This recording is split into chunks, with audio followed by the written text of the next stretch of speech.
pretty much known around here as the Pinnacle Pizza Dude.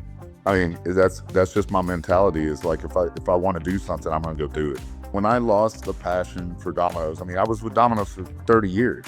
wasn't It wasn't fair to the brand, and it wasn't fair to myself. My dad always said, if you're good at something, you're gonna get paid. Doesn't matter what you do. Just have a limited menu and just be great at it. This is gonna sound weird. I really appreciate the people appreciate me. Yeah. No, that doesn't sound weird. That's very. As being a giving person.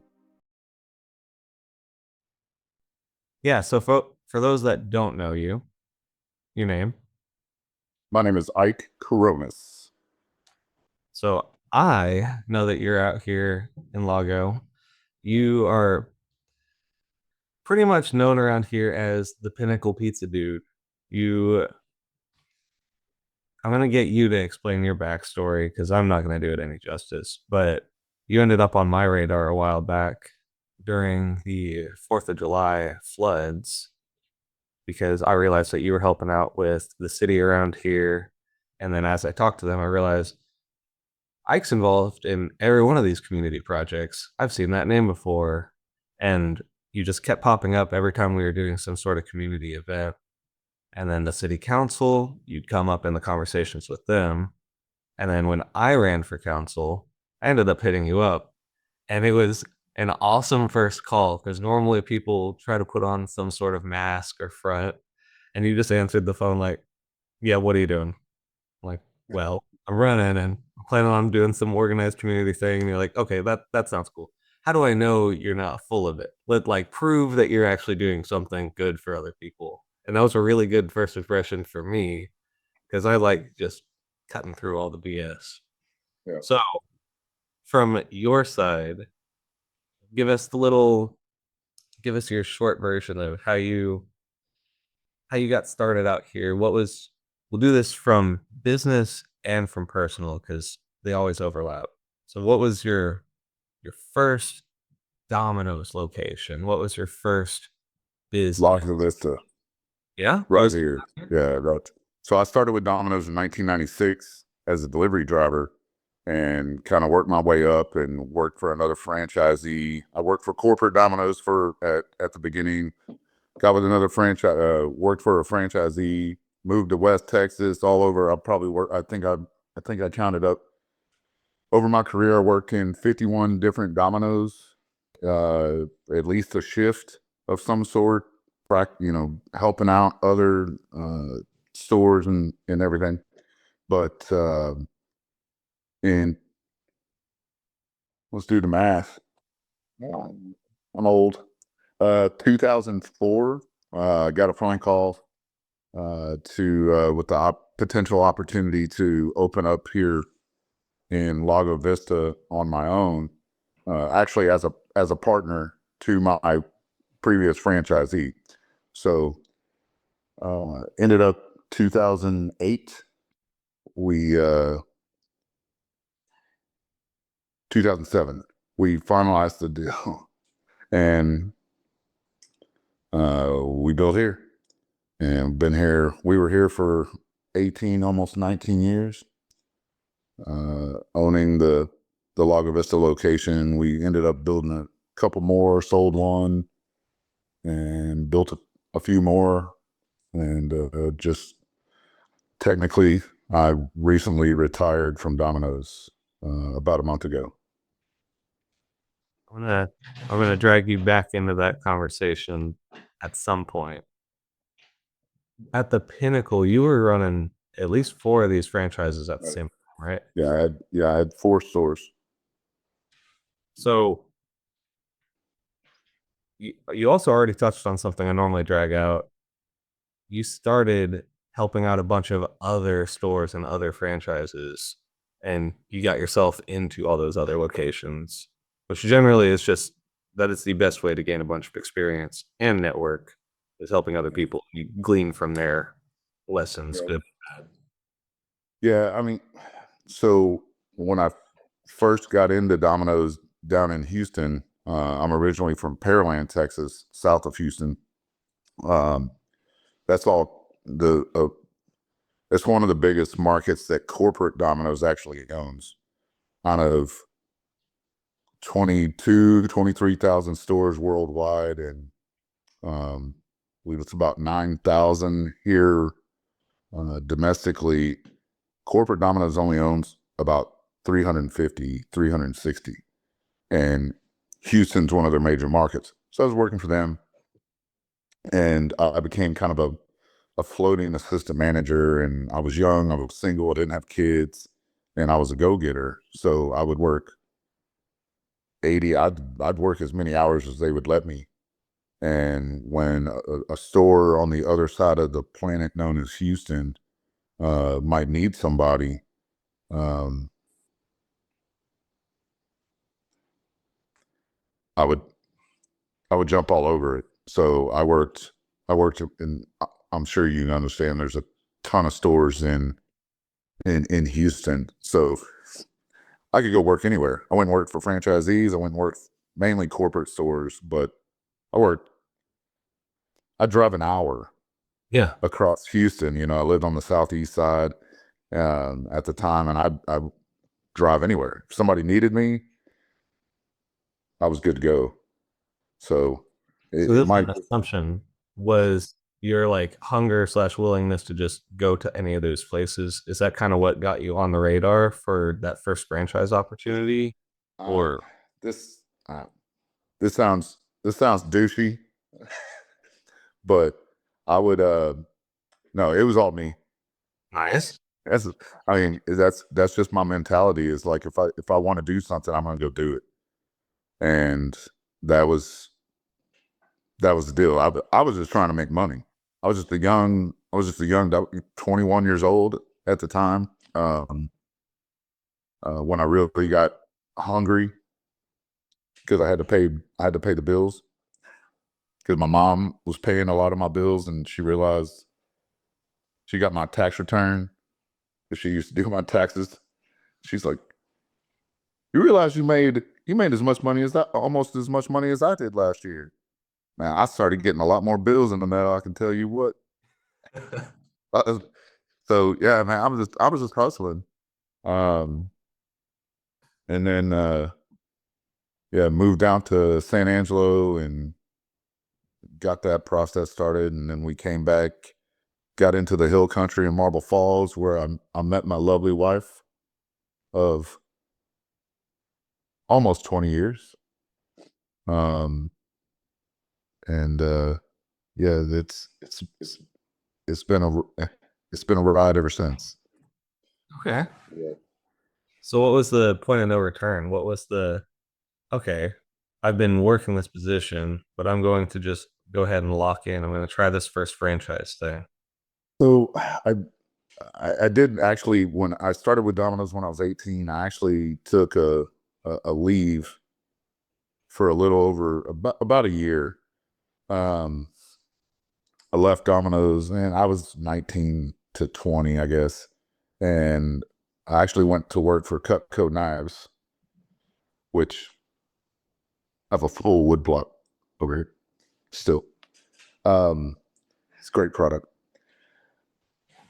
But I did that for a minute, and then I went back to Domino's. And while at Cutco, I met another guy a coworker, and he told me that his dad, he was a year older than me, and he said, my dad always said, if you're good at something, if you're the best at it, you're going to get paid. Doesn't matter what you do. And that just kind of resonated with me. And I was like, I really enjoyed working at Domino's. So I went back to Domino's, and I just kept that mindset. It's like, I'm really good at it. Um, I have fun. I enjoy it, and I'll find the money. Yeah. And I learned, I figured out the franchise opportunities and how to do it, and just stuck with it. And that's the mindset that I try to pass on to my kids. Is if you're good at something and you enjoy doing it, you'll get paid. You'll make a good living for yourself. and be able to provide for your family. And as a 47-year-old, it's worked out for me and my family so far. So then the next question would be, you were good at it. You are good at it, but you're not doing it now. You're good at it and you were enjoying it. Where did the threshold cross where you stopped enjoying it? Was the plan always to sell or again an assumption? No, no, this it kind of the disconnect probably started about a year and a half ago. Um, and to be honest, I'm not real sure what. I think it was a multitude of things. Um,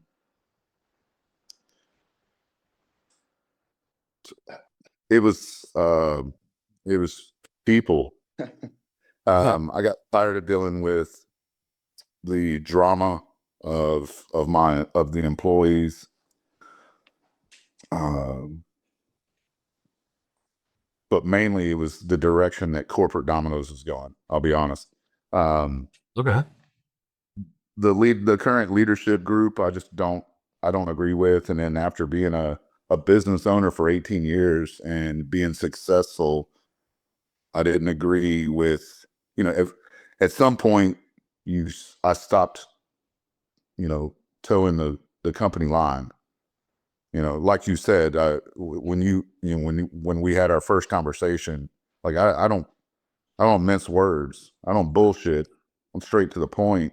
And I got to the point where I stopped caring what corporate Domino's was saying, or if they cared what I was saying. I was like, they're not going to fire me. Yeah. Like, technically, they could have, based on our standard franchise agreements. But I finally started being vocal, and I was like, no, I know what I'm doing, and y'all are making terrible decisions. And I just, that was basically the ultimate thing. I just, That was the maybe I not the straw stopped that doing, broke the camel's back, but the log. oh, I can tell you those. There's a couple of straws right at the end. Yeah. It all happened quick, to be honest. I had thought about it. I'll share a personal conversation. Um, I was considering selling my two North stores, which were Burnett and Lampasas, Mhm. and holding on to Jonestown and Lago Vista. And I had the conversation with my wife, Michelle, and she said, she's like, you've lost the love. You should just sell all four. You don't want to do it anymore. And I was like, you ain't wrong.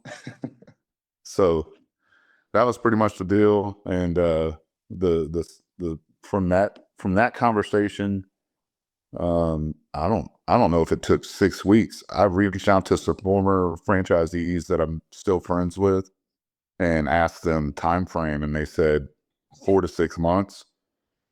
I think total from a initial conversation to closing was 7 weeks, Yeah.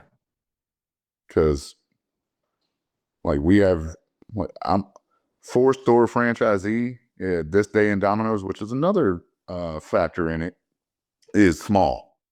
And that was another thing. I didn't think Domino's, corporate Domino's, really treated they wanted bigger franchisees. They wanted corporate setups. And a 4 store franchisee is not a corporate setup. So I reached out. There's a couple of 3 franchisees in the Austin market that are 100 plus. And so those were the only 3 I talked to. I mean, that's how you do it. You find the best use of your time. That's just kind of Yeah. obvious. They're already Yeah. trying to corporate structure. You have And what? I knew, and I respect the brand. Yeah, yeah. I have a tattoo on my calf of the Domino's logo. You know, I mean, it's given me specifically, but my family as well, everything that we have. So, Yeah, it's just the passion's kind of drained out eventually. I mean, Yeah. that's always how it goes. Like whether it's people, there's always something that drains the original enjoyment. And normally people start their first business to solve some sort of problem, whether it's just money, or if it's an ideal situation, they realize kind of the advice you had gotten. If you're good at something, stick at it, and you're going to make a name for yourself. And you took Yep. the more beneficial route, honestly. But I don't know, man. That so aside from I do construction and local crap around here, but I also do business coaching. And there's like I can't tell you how many times that is the answer to the problem where people have the complete drain on their businesses. I'm babysitting people all day long and I'm hand holding them. And then that's okay. I can manage that. But it's when something else comes along and just totally derails me from the purpose of why I was doing this. Then it's just, hey, I've got a job with extra steps and everyone relies on me. I could just have a job if I wanted to be stressed, like at this Yeah. point. And then if you already built it to the place where you could sell it, even if other people are telling you 4 to 6 months, if you want to get something done, you find the person who needs what you have and they want it already. You don't have to waste your time. So I'm not surprised that you got this done in under 2 months. So the Lago Vista location, well, my locations, owned by a four-store franchisee, were purchased by a franchisee that now owns 108. And I was actually told yesterday at some point that someone got a pizza delivered in 2.5 hours. I'm all, Didn't weren't you one of the first ones out here to do the what was it? It was like here's your pickup time. Like you were really good about the expectations for your clients. Here's what you're gonna get. um, I don't know if I was the first. There's kind of a Domino's. Uh, by the time I opened up this store, you got to think I'd been with Domino's for 12 years, so I knew the process. I'd gone through all the corporate training, and I'd worked in the business, so I just knew I knew customer service, and if you tell somebody it's gonna be ready for pickup in 10 minutes, it needs to be ready in 10 minutes. Yeah. Our computer system actually would tell you the estimated time for delivery or carry out, whichever you had chosen when you go to complete the order. I was smarter than the computer. So I would, if the computer was telling, I never paid attention to it. I knew how far down on the screen I am, how many pizzas I have. It's time management, and I would communicate that with the customer, and I would try to be exact. I knew what time my next driver was coming in. It's just knowing the business. So um, I don't know if I was a first. I was just good at it. Well, you were the first one that I know people trusted with it because generally it was here's your little Domino's app, here's your progress bar, and you ignore that because it's full of shit and it's gonna get there when it gets there. Exactly. That's what I'm saying. Yeah, exactly. I'm all, yeah, yeah, yeah, yeah. Don't pay attention to it. Yeah. Oh, look, Well, I mean that goes this back is to what's real. that's the empirical knowledge. Like since you're actually in the weeds in the system, you know the real data. And as much as building systems and especially in a franchise where here's the standard, here's how much time it should take. A lot of times people implement that stuff and never retouch it. Where I'm sure someone could have gone into the computer to the app and modified it to actually reflect how your team manages some sort of variables, but just people don't do Look, that. what you said about, being in the weeds, being, you know, working in the system. That was one of the things, to kind of go back to, part of our previous conversation. Um, Domino's, you have to be a manager in good standing. Try and get the words right. It's been a while. A manager in good standing for a minimum of 12 years or 12 months, 1 year, before you'll ever be considered for their franchise management school. So they got away from it for about 2 years and went back because they realized that If you don't like, that's what makes Domino's better. You Yeah. know, they're not the number one pizza company in the world. And that's, in my opinion, that's the main reason, is because the franchisees across the world have worked in the system. They've made pizzas. Corporate Domino's, if you go and get a marketing job at Domino's headquarters, you have to go through pizza school. Like, they have to learn how to make pizzas and do everything. Yeah. And I that's, again, that I respect the brand. And that's one of the many reasons that I love Domino's. I just don't love it right now. I mean, that's fine. What gave I you love a the concept and the current lead right now. Basically, it's the current leadership. I just completely disagree with, and I couldn't stand anymore. well, I mean, that's the most important part about having a business. You have to enjoy doing it. Otherwise, it's it's either going to fail or you're going to move on and do something else, which isn't necessarily bad, but I mean, a lot of people feel sideways and have to sell their business or they feel like they gave up part of the identity. I assume you're not really dealing with any of that. It's just naturally this was the next phase because you're moving on to voice acting and announcing and everything else like that, right? Hopefully, Hopefully. hopefully, I I find one of these things. Sports talk radio. I'm a as you can see, I'm wearing a baseball jersey and a baseball hat. Um, you know, substitute. I'm looking at uh, substitute teaching. I love working with kids. But other than that, like you said, really working on my, utilizing my voice to try and find the next avenue, whether it be sports side. Sports is probably the way to go. I'm a sports junkie. So, Yeah, if the like you hash is said, already there, it's the same thing as Domino's before, rinse and repeat. exactly. And I talked to I got really close with my corporate liaison, so to speak, and we were really good friends. And he helped me in the process of the sale. And I told him, or he told me that when he talks to me about Domino's, it's not the Ike he originally met. But when I talked about the sports talk radio or announcing or whatever it was, that Yeah. I lit up. He Yeah. could he could he could see it, and he could hear it in my voice over the phone. So that was a helpful part of the equation in the decision of selling, is that this person recognized that I had lost the love, and ultimately that was the biggest factor.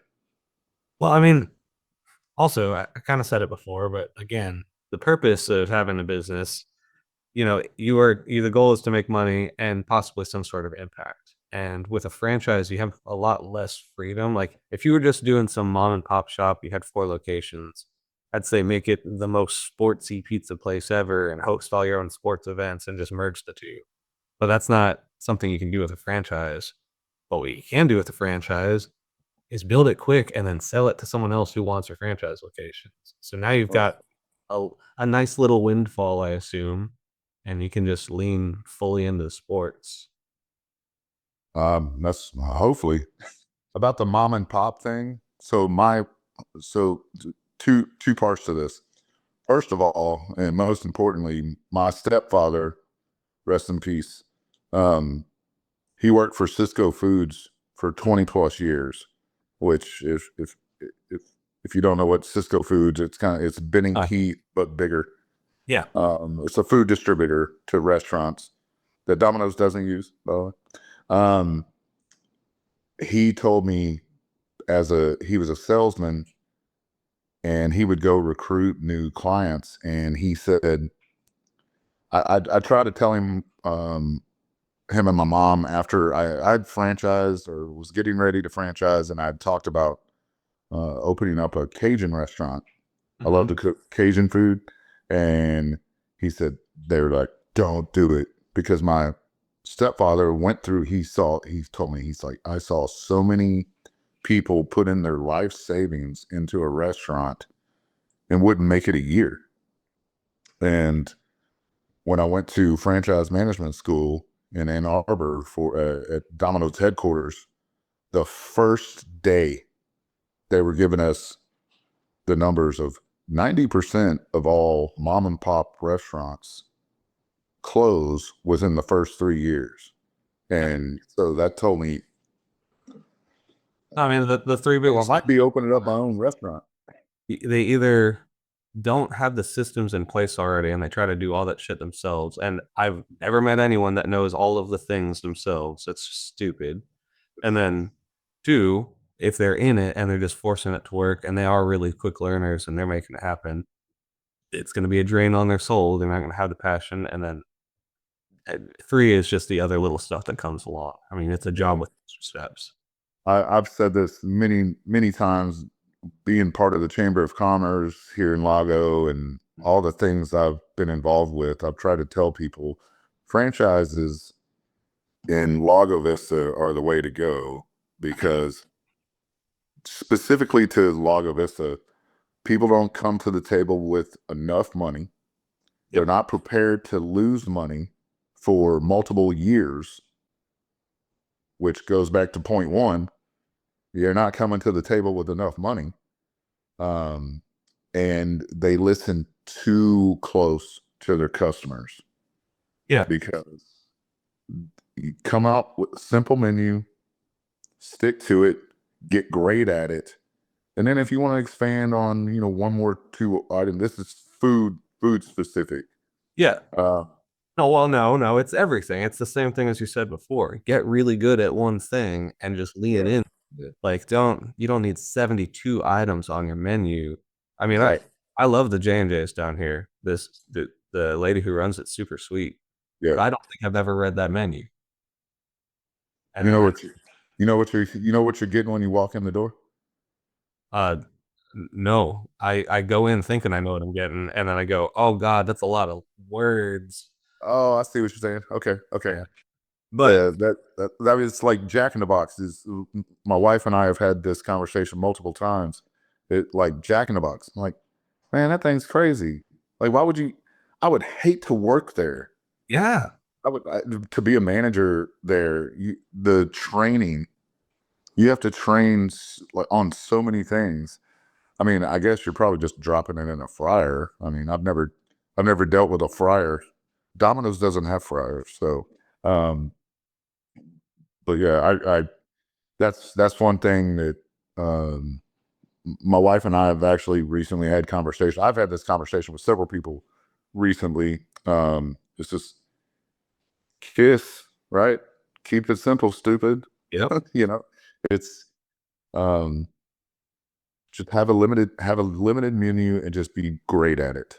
Yeah. Create a great product and you'll be successful. The biggest thing that I preach to my management team, which I learned from Domino's, is product, service, image. PSI. It's a three-leg bench. If you lose one, the barstool will fall over, right?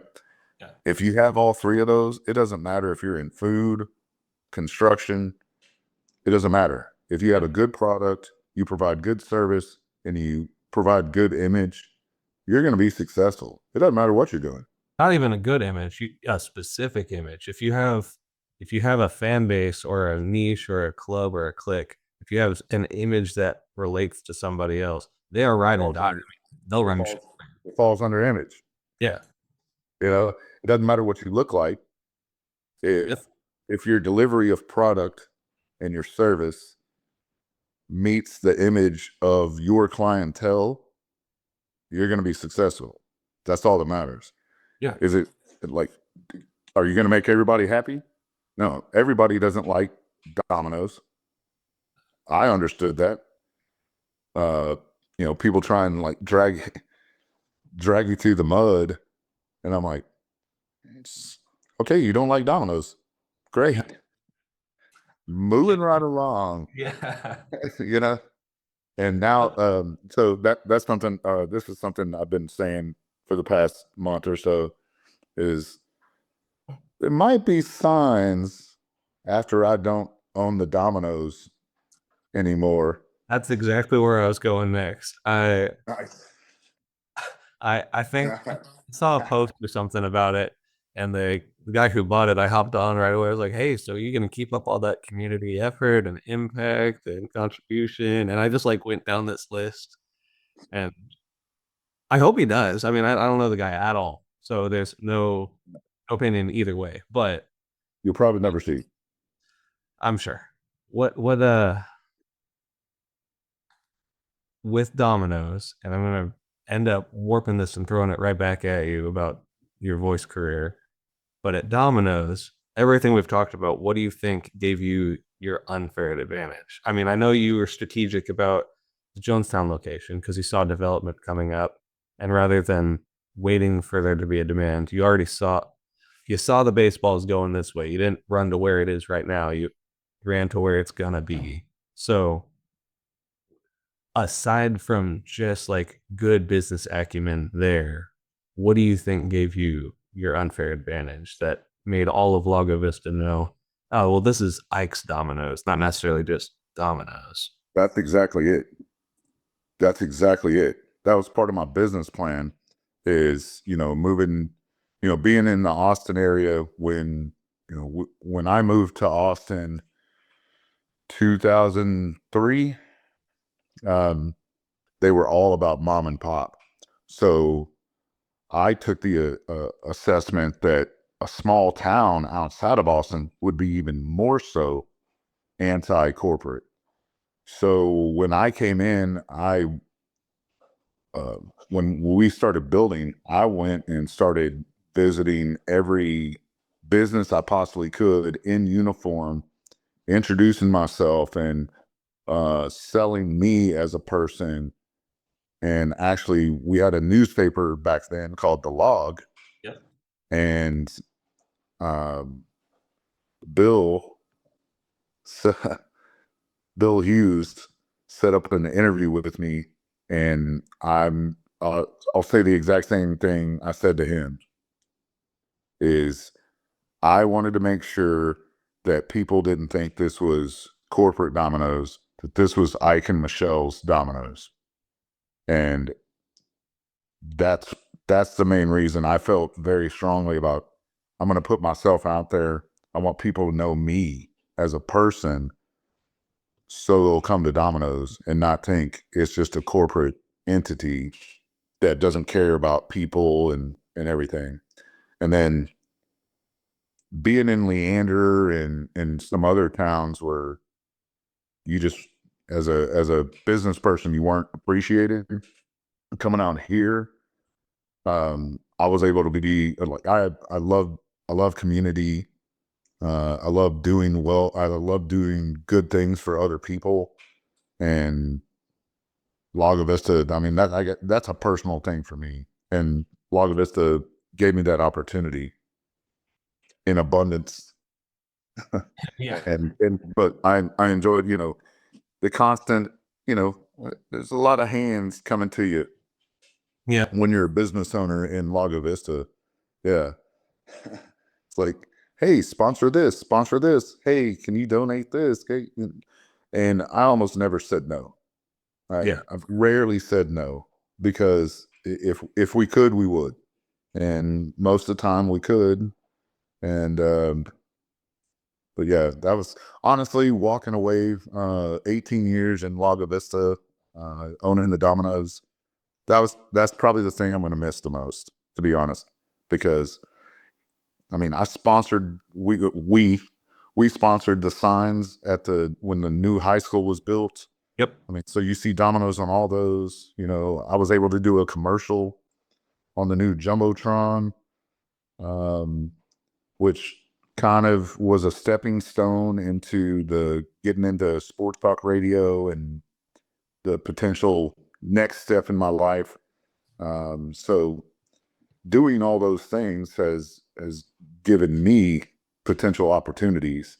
So, but ultimately, I love giving back. I love working with kids. I love being part of the community. I really appreciate that. this is going to sound weird. I really appreciate the people appreciate me Yeah, yeah, yeah. No, that doesn't sound weird. That's being every. as being a giving person, because I don't even think about it. If somebody needed something, I would figure out a way to make it get done. 95% of the time, hell, more, 99% of the time.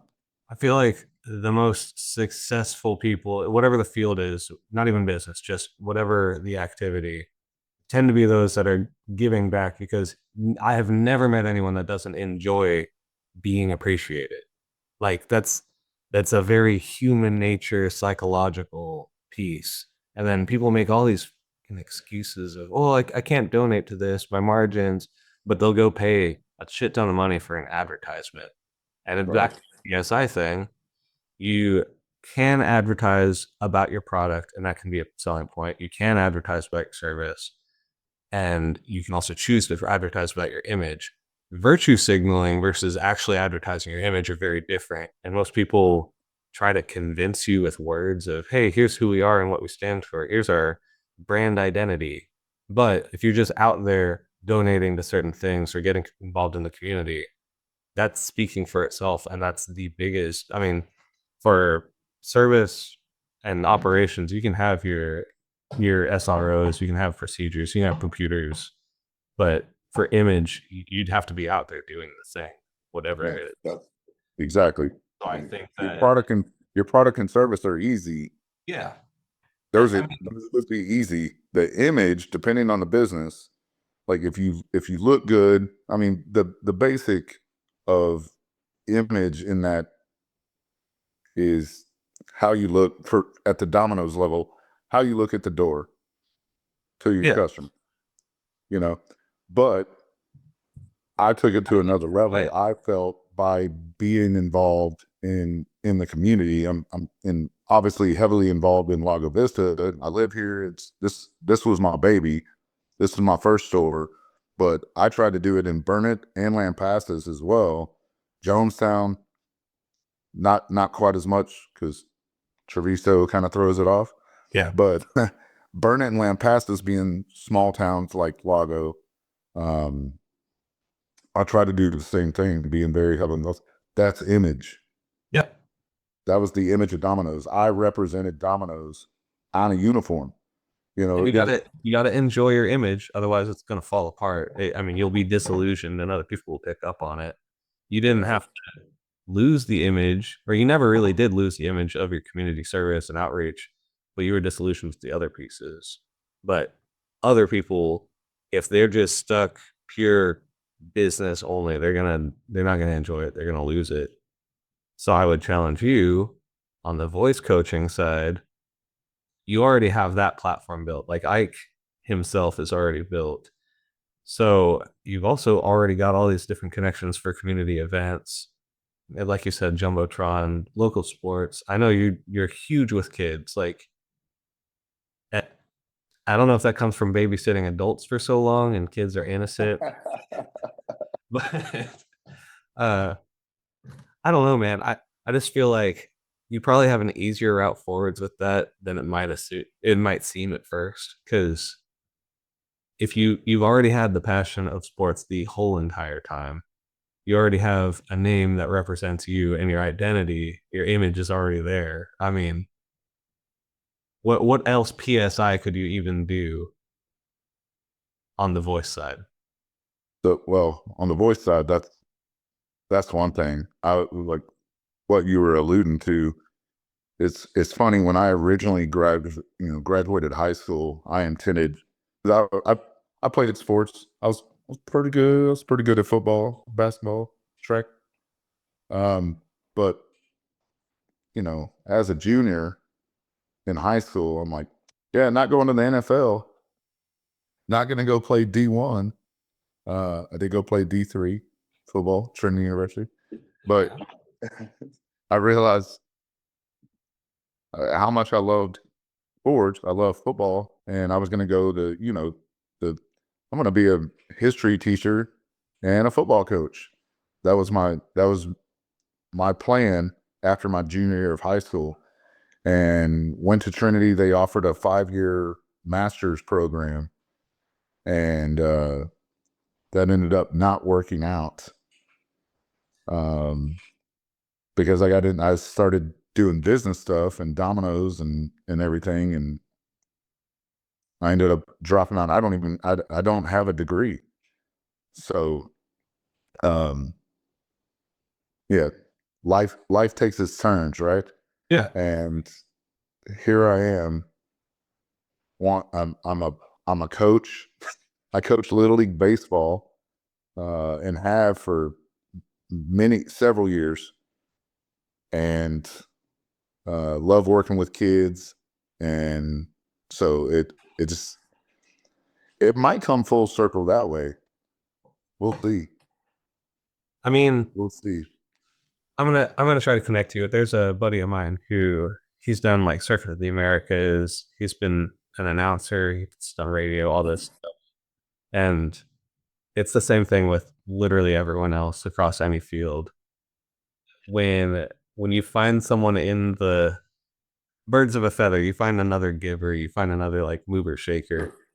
I mean, there's no extra rapport needed. It's just, oh, you're gonna do this. I trust you to do this because I've seen in the past you are like me. You're gonna do shit not just for your own benefit, but for other people. And there's a true like love or passion for XYZ. So I don't know, man.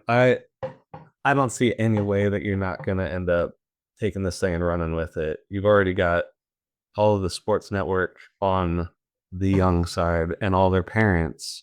There's connections through all of that. One of them is going to end up being your influencer or your, I don't mean like social media influencer. I mean your network point, your connector.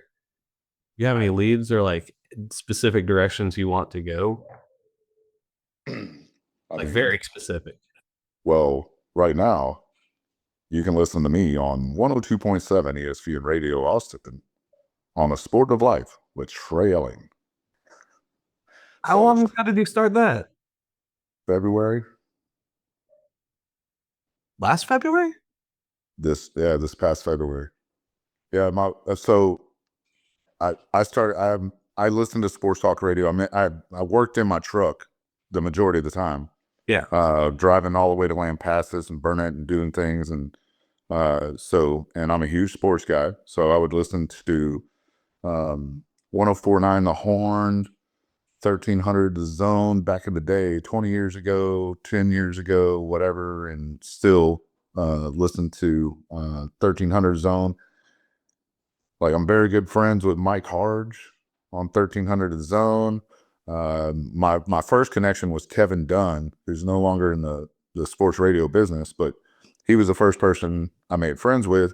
I would go to their remote recordings at Pluckers or whatever it might be, because I would chat with them. They'd have a text line or something like that, and I would basically be kind of a contributor for content, and made friends with Trey Elling, who's been in Austin sports talk radio for over 20 years, and we made friends. We're the same age. Our kids are basically the same age. Our wives are smarter than us, you know. And he invited my wife and I over to watch the Super Bowl this past year. So we went to his house, watched the first half of the Super Bowl, and we had watched a couple of UT games. He's a big UT guy, as well as I, and like he re- he told me he's like, you know your stuff, and he invited me to start joining him on Mondays because he was solo, and I said, man, I can imagine doing solo radio's got to be difficult, not having back and forth banter. Yeah. And he's like, exactly. Do you want to join the show? I'm all, yeah. So it wasn't a real hard decision, you know. Um, so I've done a couple of Fridays with him too. I've been doing every Monday since the end of February, um, and I enjoy it.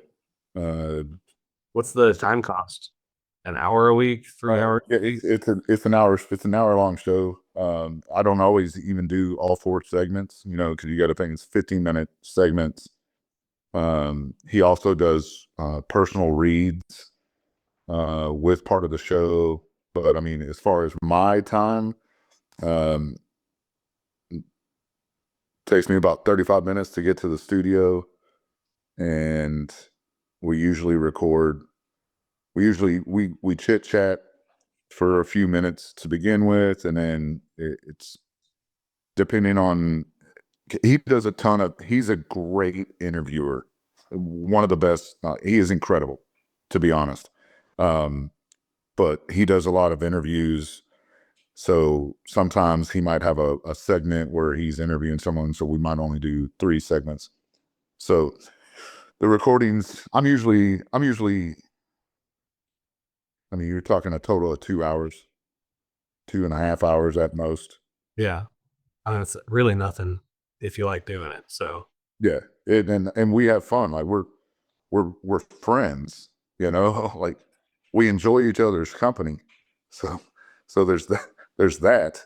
But in non-football season, which is when I joined him, you know, post Super Bowl, it's his show's called The Sport of Life, and it's well named because non-football, he loves to talk about UT football first, college football second, NFL football. Like he's football.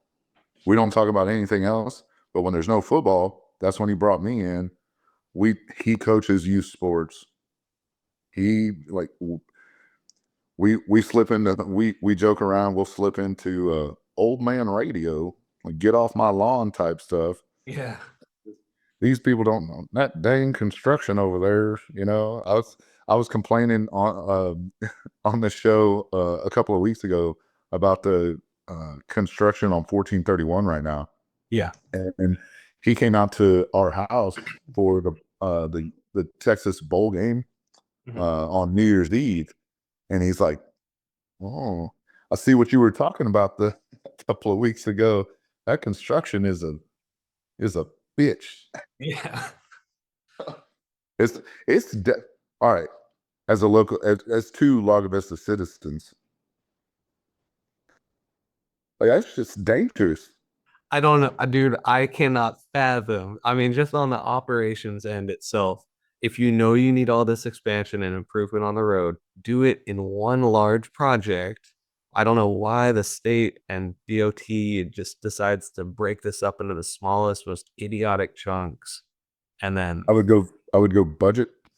you will, okay, but you end up spending a state should work on more than a 1 year timeline understanding of its budget. It should be able to look at a 5 or 10 year picture. And in the last 5 years, we've done the Oh, exact same piece of pavement no one, 16 no times. one looks down the road.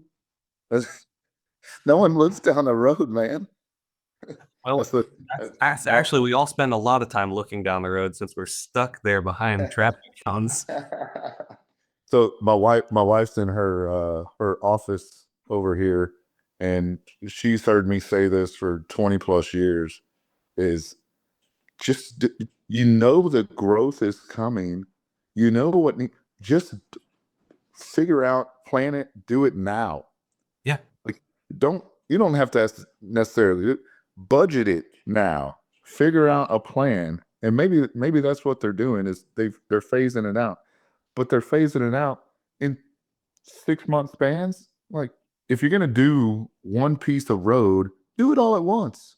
Yeah. It's not that major of a project. Well, it's also not that much different. You have to shut Relatively. down entire chunks at a time, regardless. So the part that's already trees and not a road, finish that part. Just just be done with it.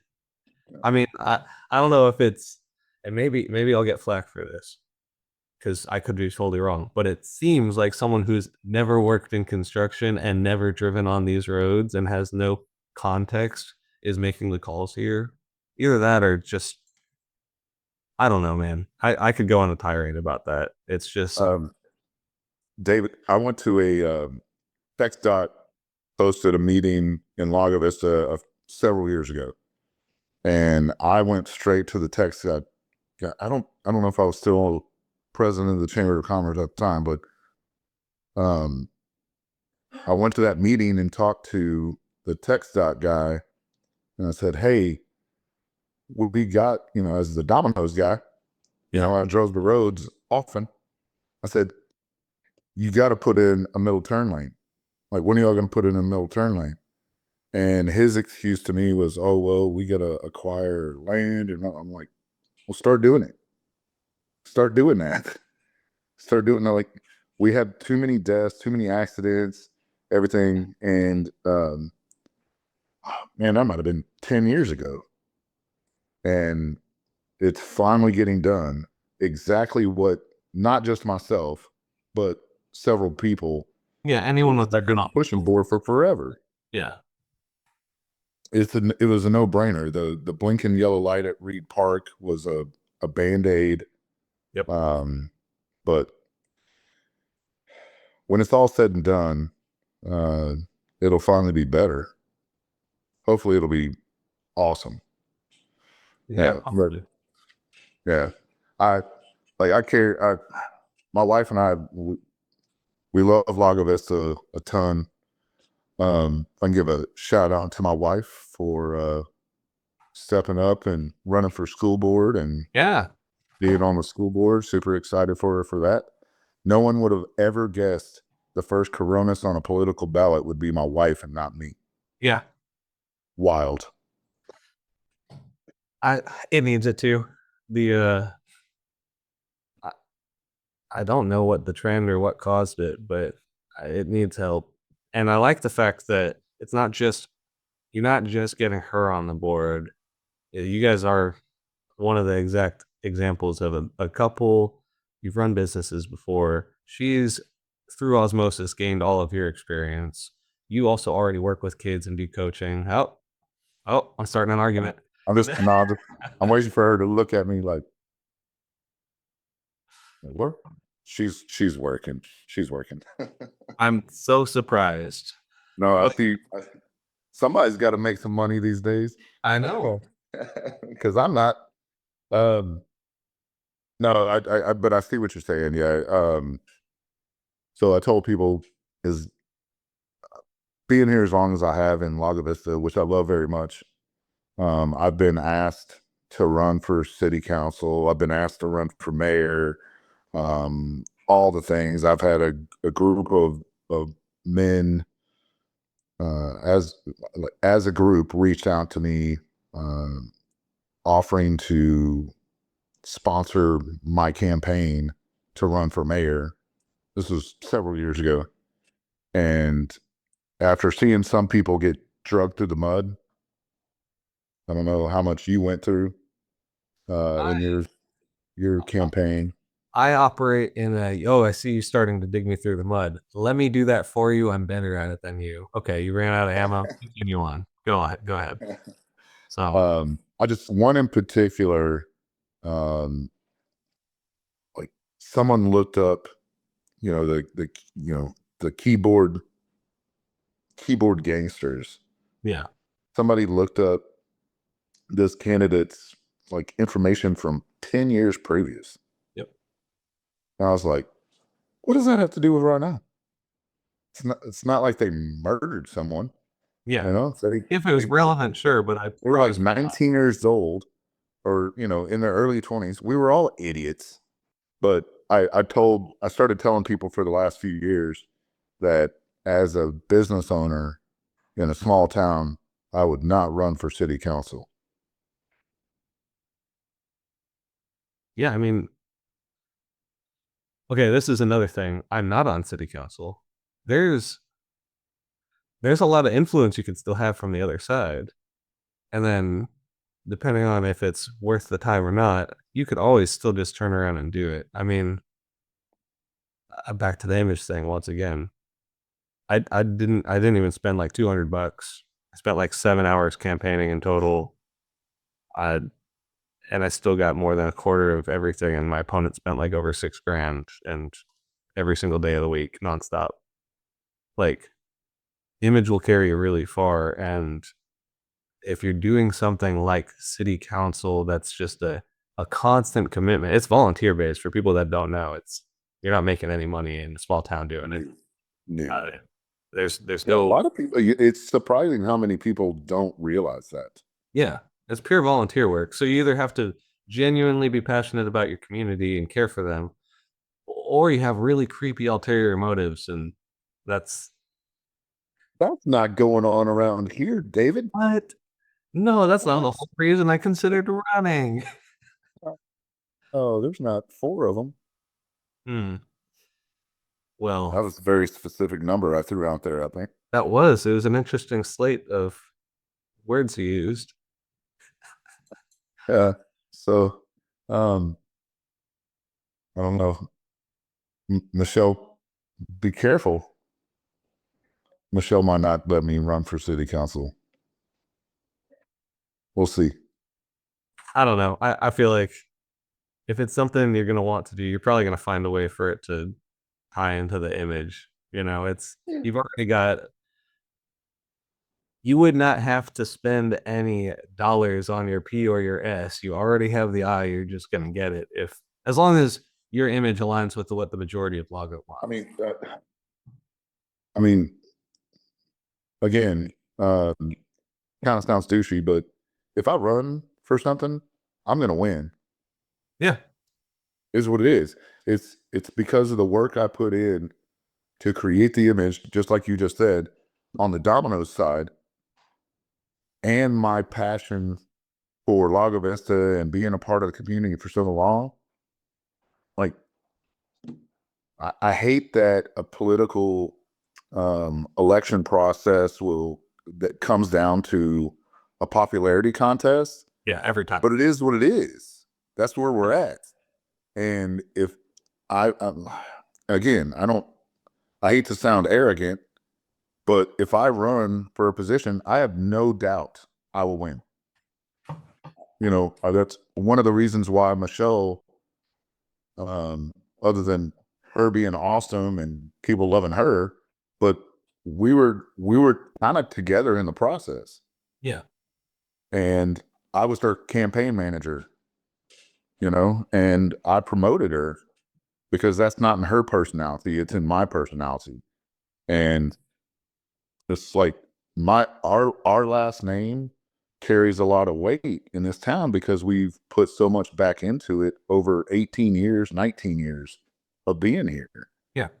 So, it is what it is. And the fact that I want to run for city council and have for 10 plus years, um, the fact that I love the community, like I'm not trying to use it as a stepping stone to something else.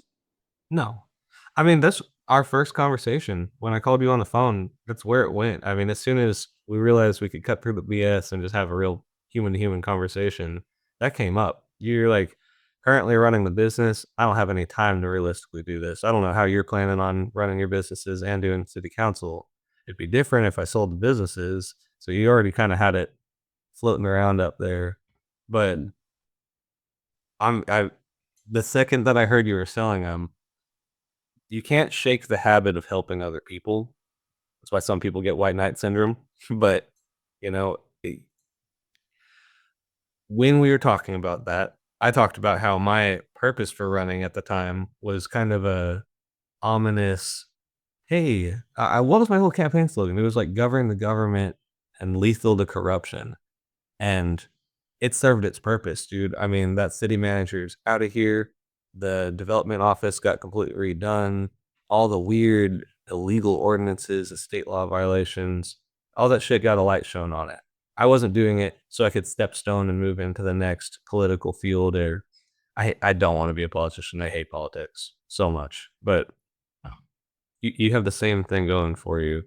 You have a goal, and when you're a mover and a shaker, and you've built an identity, and you've built a platform that proves to people, like you have social proof. No one has to question. Well, does Ike mean what he says? Damn straight he does, 100% of the time. No, So you're nobody, not gonna have to nobody that's convince. nobody that's talked to me ever thinks I'm lying. Yeah. No, I mean there's no reason to, but I feel like I've started I was four of waiting. my. I was waiting for my wife to like peek around the corner. Hold on. No, I mean, I told the guy, the franchisee that bought my 4 stores. I told him straight off the bat. We did. I put a. I told him what I was asking. He put an offer. We weren't even close. And I said, "Hey, man, I don't like to haggle. I mean, I was like, this is what I'm asking." And I told him, I was like, this is the number I will. oh, I'll move on to somebody else. Yeah, I'm not playing the song and dance. Yeah, I'm not going to go back and forth. I mean, we were significantly off, and I was like, no, no, no, no, we're not going to do this. I was like, you're going to get a lot closer to my number, or I'm out. And that was like that was one day. It's like, okay, I'm telling you what I'm asking. He's telling me his offer the next day, and I just called him, Yep. and that's a big thing for me. Like text messaging, I try to tell my people at Domino's, like my management, like face to face first, phone call second, text last. You need to try and get someone to come into work or whatever the case. Yeah. But I feel that across the board. I do phone calls, um, trying to acquire an item. My wife was trying to buy for me for kind of a post retirement / Christmas present, and she, I had questions. I knew what was going on, and I had questions, and finally, I just said, "Just give me their number." And I called them. I'm not gonna send them an email. I called them, and I think she had been working on it for over a week, maybe 2 weeks, and I got it done in 24 hours. Like one phone call. Yep. I had to call. I I had to call the guy 7 times, but I talked to him and I got the deal done. So, um, yeah, that's I don't know. Anybody watching this, just be straight to the point. You'll get shit done. It's that. It's just that simple. Like I don't like with being on the Parks and Rec advisory committee, being the president of the Little League.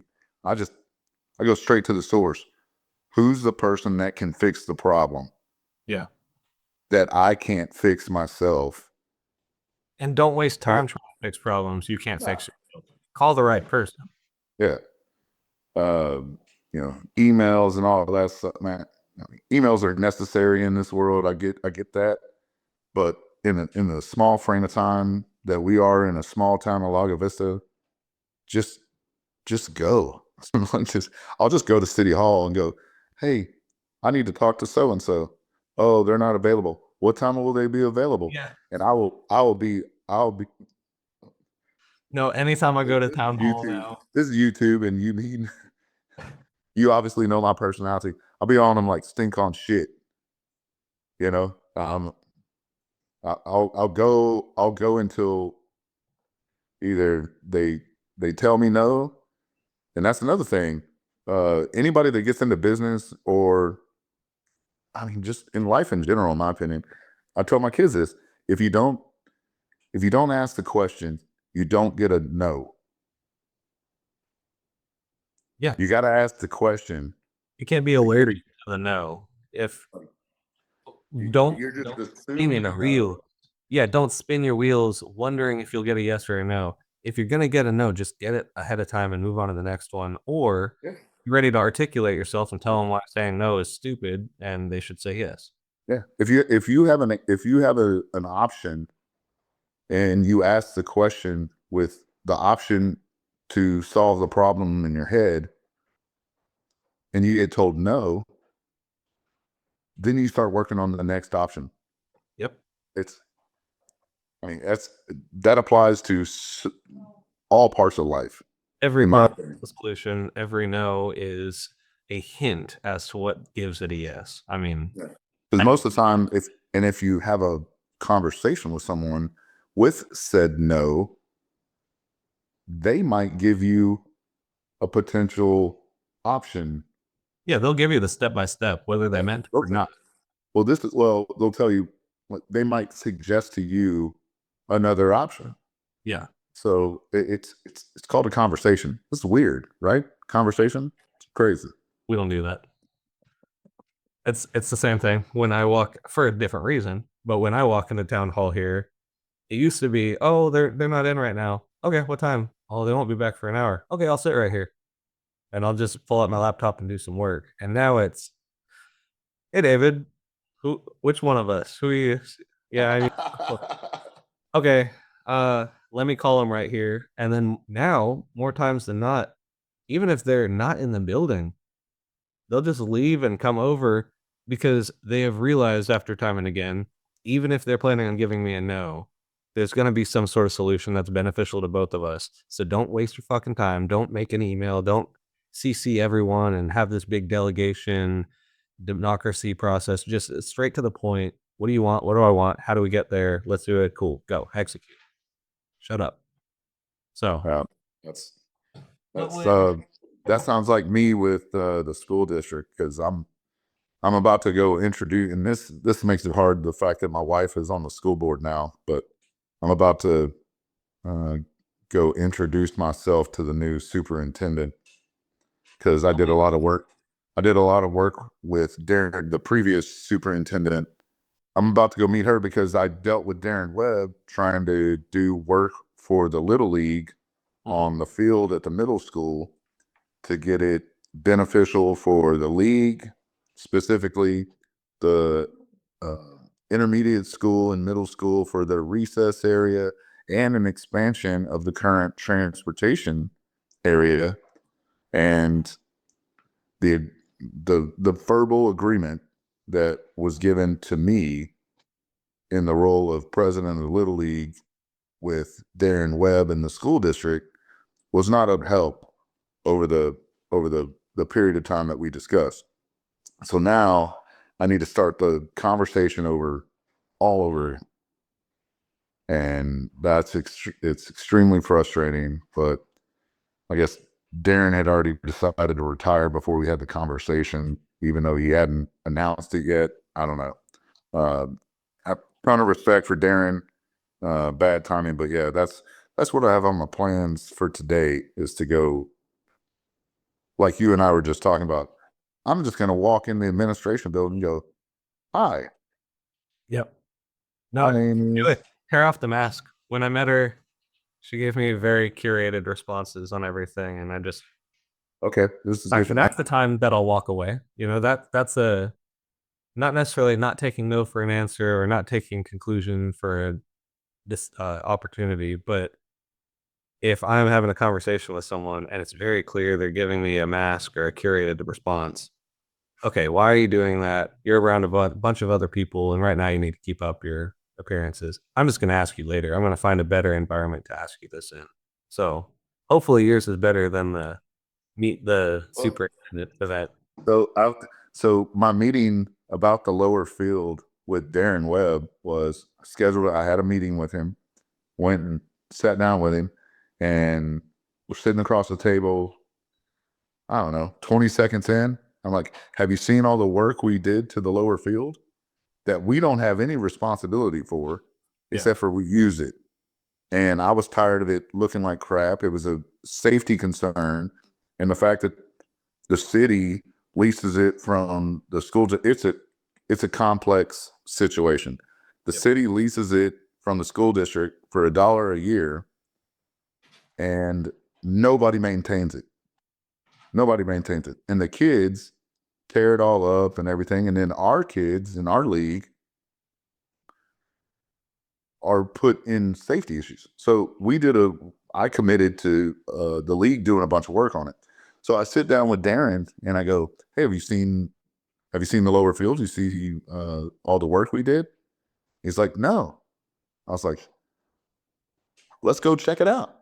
Yep. And he and I walked over there, and we came up with a plan to move the fence and do this where it'd be comparable, to a 12U, 14U field, and we would figure it out outside the new fence area. The school district would have a recess area.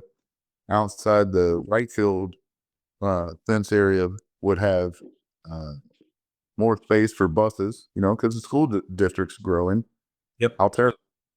Um, and it was a win-win-win, right? Never got done. So that's something. It'll make that, like, because that field is an eyesore. Yeah. Like, if anybody knows what it looks like, it used to be the high school baseball field long, long, long ago, and it looks like it was long, long, long ago. Yeah. No, I live right down the road from it. I mean, I'm Yeah, at blocks away, and I've there's offered a couple space, times, like, are you sure you don't space. want to just borrow my skid steer or my excavator? Like, Yeah, just yeah, yeah, offer still yeah. on the table, by the way. If you Hey, convince we them would. to move the fence, I think it happen. Oh, you got kid? Do you have kids, David? Not yet.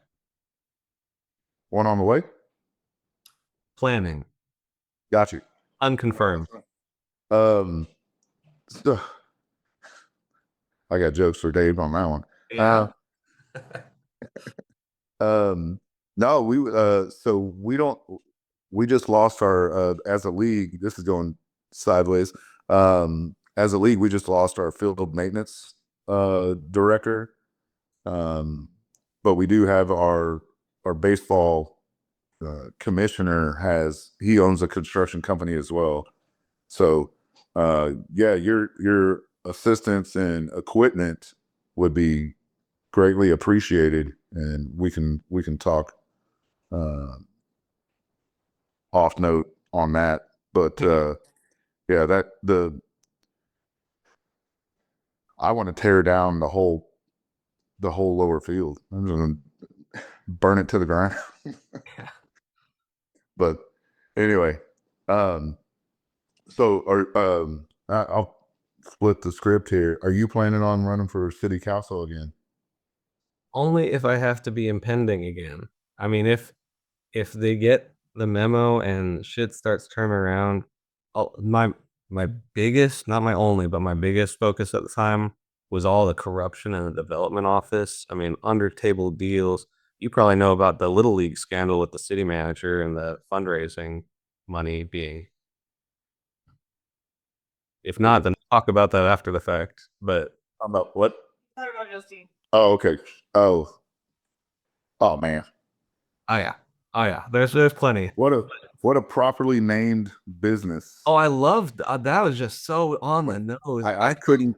How could no one else see that they named their place Sticky Fingers? And this, yeah, The balls to do that. I, Wow, it was wild. dude, Somebody called me because I dealt with that situation. oh, you know what? Let's go into it. Yeah, continue. Do you want I mean, you Yes, dropping names? yeah, I don't. Taylor Witchard, Justine, right? Justine Witchard. Yep. I basically had Taylor fired as a little league coach. So we had issues with him and his coaching staff from a behavioral standpoint during the season. And then they became the all-star coaches just because the way the system was being used at the time in the league. And I was baseball commissioner. And I was basically asked to babysit them through the all-star process. And Taylor was the head coach, and he asked me to be an assistant coach because I was a commissioner. I knew all the rules. I would be helpful, and I was already going to have to babysit them. They didn't know that. Yeah. But so I was part of the coaching staff, which I love. Didn't have a kid on the team. My wife wasn't real excited about it. But I'm out. I was Taylor put me in charge of coaching outfield because I played outfield in baseball. So I was on the outfield in practice. And then after a while, I started hearing uh, parents were started coming to me since I was commissioner saying, "Did you hear what Justine was saying? She just implemented herself into the dugout like she was an assistant coach. She had no business being there. She thought she knew more about baseball than anybody, Yeah. and like completely was overbearing over her husband Taylor, who was the head coach. And I had the first concern came when I was told by multiple parents that sat in the stands watching practice say that she was like cussing at a couple of the kids that after a play, one of our kid that played pitcher fielded a ground ball, threw it to one of their kids, and like hit him in the collarbone. He missed the ball. We're in all stars. You don't miss balls at first base, and hit him in the collarbone. He was hurt, and the pitcher he yelled at him, "Hey man, you need to catch that. Why didn't you catch that?" I mean, these are 7 and 8 year olds, and actually, the pitcher was actually 6 at the time. He was playing up. Talking about children, Yeah. like little kids, Yeah. and when he said that, Justine said he needs to. He doesn't know what he's talking about. He needs to shut the up about a 6 year old. Dude, I cannot understand the psychopathy there. Yeah, I, it's the, like that is a human child, not yeah, a full-fledged adult. They barely have any autonomy. This is the one spot where they are already developing skills and knowledge, and this is where you're gonna hit them with that. yeah. It's like she didn't say it directly to the kid, but she said it No where the kid has kid's like parents, sonar the hearing. kid's parents could hear, Yeah, and the other parents could hear. yeah. Like Like you don't. you don't talk to children in that in like No. that. I was when I was told that I didn't believe it, to be honest. And then when the second and third and fourth parent confirmed it, I was like, oh man. And then we went down that road with the little league. She started her own fundraising for the all-star team, which is not allowed the by the league. The league raises plenty of money, provides everything that's needed, snacks and stuff like that. I mean, that's typical. That's on parents. Yeah. Like, that's normal. So she raised about $1,200, if I remember correctly, from the parents before the league, and basically I was the enforcer, which was kind of awkward considering I was an assistant coach. Um, from the parents and families, because grandparents and aunts and uncles and stuff were chipping in money. She raised like $1,200 pretty quick. So if you were going to provide a snack for a 6, 7, 8 year old baseball player, what kind of snack would you provide, David? Pretty simple ones, cheap ones that a 6-year-old likes. I mean, oranges, Yeah, maybe the apple slices, yeah. maybe a little like Gatorades, You got little nut you know, packages, little uh, protein pads. sunflower seeds. Yeah, No, not sunflower seeds. Like what does that do for a kid? You know. So in her fundraising, she she wanted to raise money for snacks and like travel expenses. I'm like, what are you putting people up in hotels? You're gonna pay people for the gas? Like, what are you doing? Like when I saw all these things, because I didn't have a kid on the team, so I wasn't seeing all the communication. yeah. I was like, what? And finally when I did get into the communication, um, I called her out and said, are you giving, do I get gas money for driving to Dripping Springs or, Oak Hill? Like, how does this work? And then the moms, they went they got hot and heavy. There was a couple of moms that were leading the pack for sure, Yeah, and they were blowing me up, but they never got their money. She straight up walked away with the money. I know. Um, with the football organization, the Little League football, which I'm not a part of and was not a part of, but knew some people, Yep. said that she had access to, I guess the registration account, and went in, and this is all about the same time, in a short amount of time, from the baseball incident to this, and she refunded herself the registration money for her two boys. So I mean, that's it. Yeah. it two two situations of that's absolute theft. Yep. She stole from both, one, a set of parents breaking a rule, and then she stole from the league, the football league. Plain and simple. There's no other way to describe it. And after those two situations happened in such a short amount of time, we found out the whip she was on the PTO. And from what I understand, and I can't say it as absolute truth, but I was told by multiple people that she took money from the PTO at the elementary school, and then when I found out, when we found out as a group, uh, as we started seeing these things, the parts of the equation getting put together, we went to her when we heard she was on the Fourth of July committee. You know, Yep. I was a sponsor for it, and was part of the parade and all that stuff. We went.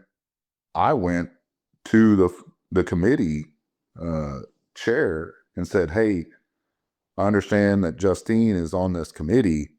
Makes She's the doer. She'll get things done. I'll give her Yes. that credit."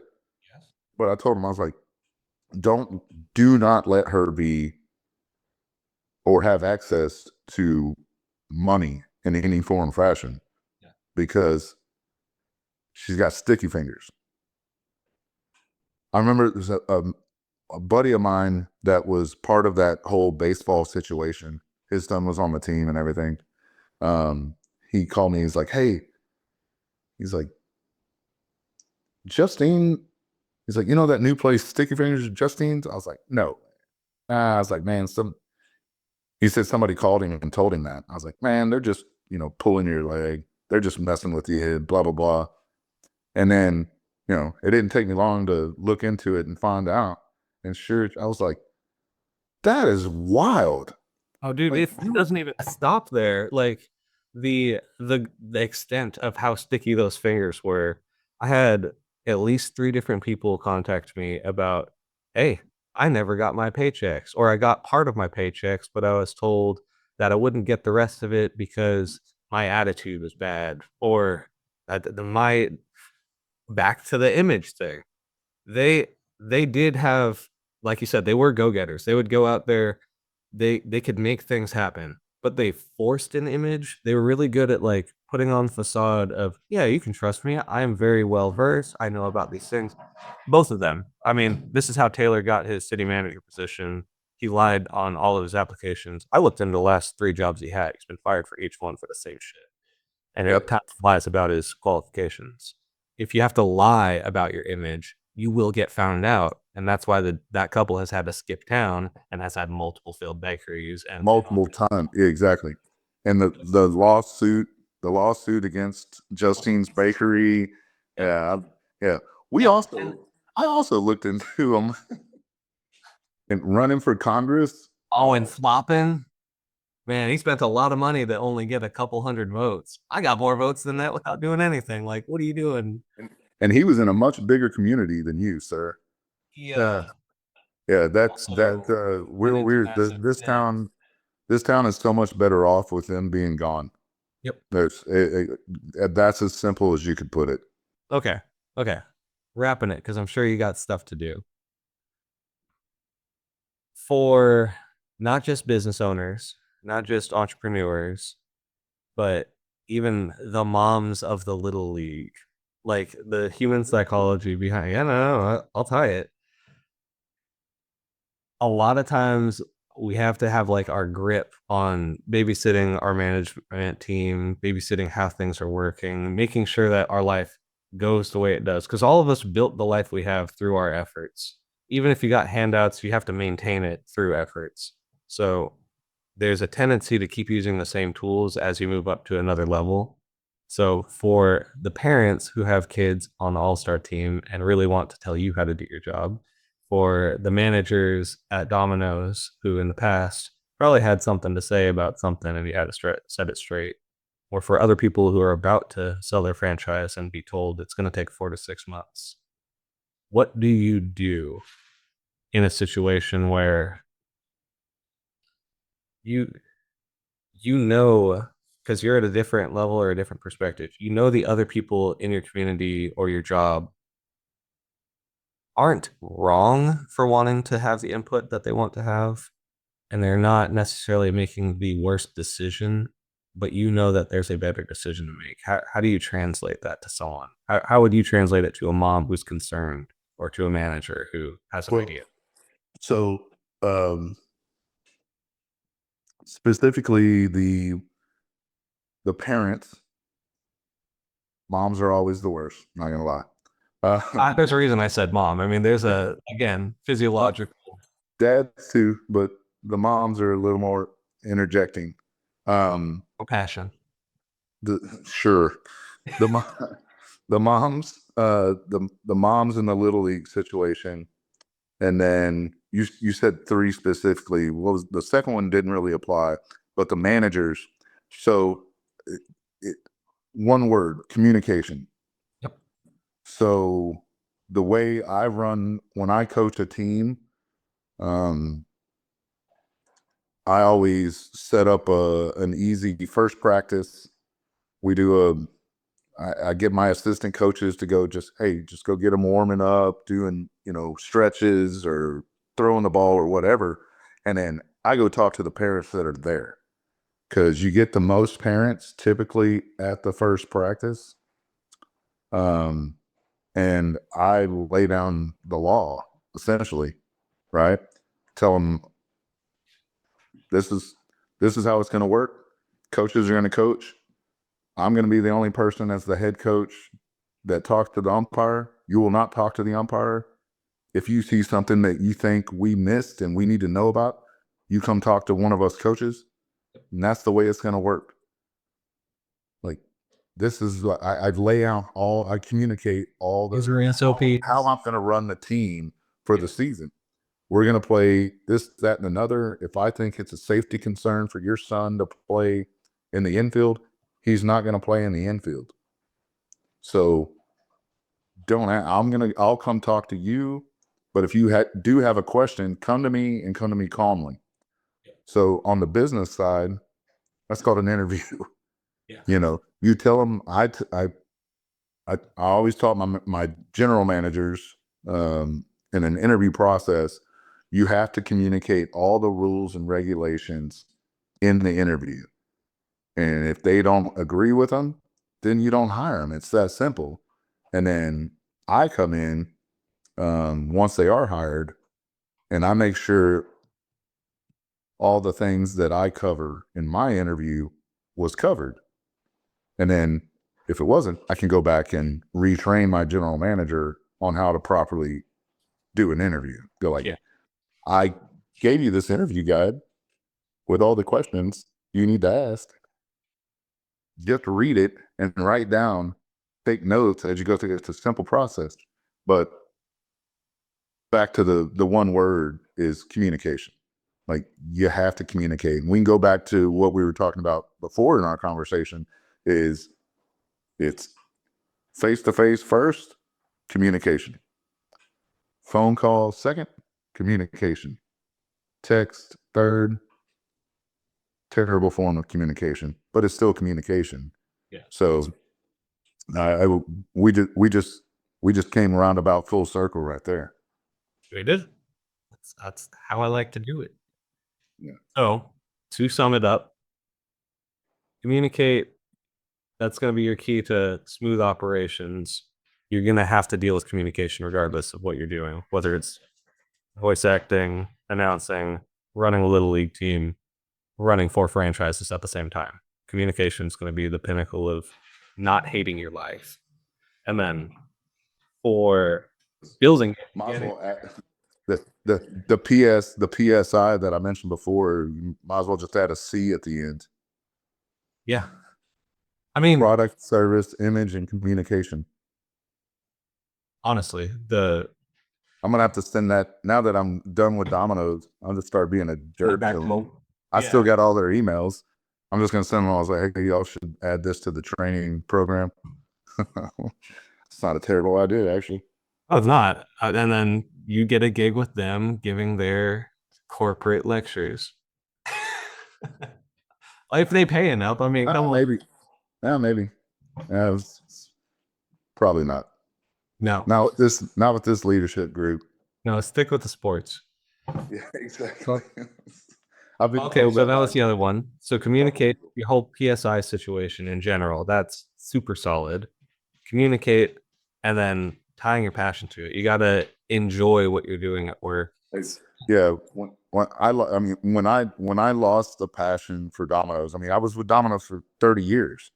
And when I finally realized in my heart that I had lost it, it wasn't fair to my team members, it wasn't fair to the brand, and it wasn't fair to myself and my wife and kids, because I carried it home. I was frustrated often. So that was when I finally realized it in my heart that I'd lost the passion. Again, what we talked about in the beginning is if you're good at something and you love doing it. Being into it. I stopped love doing it. Yeah. And so it didn't make sense for me mentally anymore. And my wife, kind of it expedited the situation when I wanted to just sell the 2 stores, and she's like, that's what a good partner's for. she was essential in the selling of the stores. Oh man, you got any last words for next generation? Well, I mean, typically my on 102.7 ESPN Radio Austin, that's my get into the radio voice line. But I usually say I sign off with my pleasure, because I did it for the first like 2 or 3 episodes that I did on air, and then I didn't do it on the 4th one. And my wife listened to the show and she's like, why didn't you say my pleasure? So now I have to say it every single time. So Perfectly succinct. I mean, that ties everything we talked about together. Why are you doing this? my pleasure. I'm going to go work at Chick-fil-A. Next franchise opportunity. I wish I would have started it. I've told a couple of people this. Instead of going to Domino's when I was 18, I should have gone to Chick-fil-A, because by now, man, those places print money. I know. They're so busy. But anyway, I truly I appreciate you having me on, and any opportunities out there, anybody watching or anything wants me to do any voiceovers or has any recommendations for opportunities for me, I'm easy to find. I'm the only Ike Coronis in the world, apparently.